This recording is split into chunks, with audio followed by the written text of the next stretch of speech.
Guadalajara. Colorful murals on the walls, a city known for its rich cultural history, bustling markets, and as the birthplace of tequila and mariachi. But there's more to this place than what you might find in a travel brochure. Today, we're exploring something that has become an integral part of my own journey here, gay culture in Guadalajara.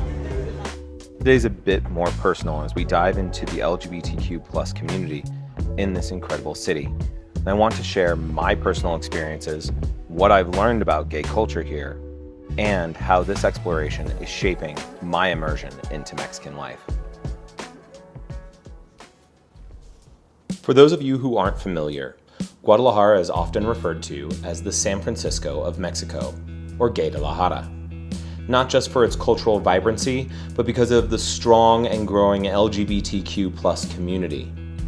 There isn't a specific zona rosa like Mexico City, but the entire city, especially the center, feels open to gay people. When I first arrived in Guadalajara, one of the things I was curious about was how the LGBTQ+ people navigate their lives here. How can people be so open? How is the gay community perceived in a deeply Catholic country? And of course, I wondered, where are the safe spaces to meet others and connect? Well, let me take you on a bit of the journey with me. Like many cities, the nightlife here is vibrant, safe, and full of places people of all types can go for fun. Some of the most popular spots include Genesis Nightclub, Envy, Babel Club, and California's Bar. These aren't just places to dance and drink. They are places where people can go and express themselves freely. In fact, one of the first person I connected with here was Luis, who's been a sort of cultural guide for me. He introduced me to these spaces, and over time, I started to realize that while Guadalajara is more conservative compared to cities like Mexico City, there's still a strong push for acceptance and visibility.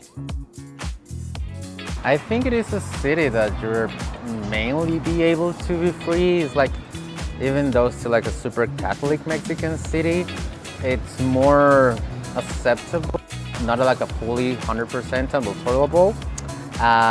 But to be honest, everywhere I've been in this city, like every small corner or every main big place, I never feel like threatened because I'm a person portraying like part of the community, LGBTQ+. We see a lot of people in the community. I mean, you see a lot of couples holding hands, trans people, women, lesbians, queer people. Like, they always also project their own identity or how they look, how they behave in different areas of the city. The LGBTQ+ culture here extends into art, activism, and everyday life. I recently attended a ball where people came dressed in drag, dancing, moving together, working as a team, and celebrating openly as a community. It was inspiring to see how these spaces allow everyone to express themselves freely, breaking away from societal norms in a setting filled with joy and acceptance. Held in a public park, the ball wasn't just an event, it was a symbol of unity and pride, showing how far the LGBTQ+ community in Guadalajara has come in creating safe, inclusive spaces. This past weekend, I attended something special, an event that really brought the cultural importance of acceptance to the forefront. It was a showing of Juan Gabriel's legendary performance, Mis 40 en Bellas Artes, held at the University of Guadalajara's Cineteca. Although this was a recording from 11 years ago, tickets were free and sold out in just 4 minutes. So popular that they added a second night. As we watched and sang along to Amor Eterno, Querida, and other timeless hits, people were dancing in their seats, doing the cha-cha in the bleachers, united by this shared love for El Divo de Juarez. Juan Gabriel, one of Mexico's most important artists, was a beloved icon, especially for the LGBTQ+ community. Even though he never explicitly talked about his sexuality, when asked in an interview if he was gay, he famously replied, "Lo que se ve no se pregunta, mijo," which translates to, "What you see, you don't ask about." His flamboyancy and freedom on stage made him a queer icon for many, especially in Mexico's gay subculture. Juan Gabriel's legacy continues to show how important representation is in spaces where acceptance is still evolving. As I continued to explore this city, I also visited Museo Codise, a non-profit organization that documents the history and fight for gay rights in Mexico. It's the only museum in the country dedicated to this struggle. Through newspapers, magazines, novels, and pamphlets, you can see how society once tried to deny, criticize, and even erase the existence of LGBTQ+ people. The museum tells powerful stories, like that of Santa, a trans heroine from 1932 who boldly fought for equality despite being criminalized for her femininity. It showcases how the state's machinery targeted anyone who didn't conform to societal norms, leading to police harassment and even murder.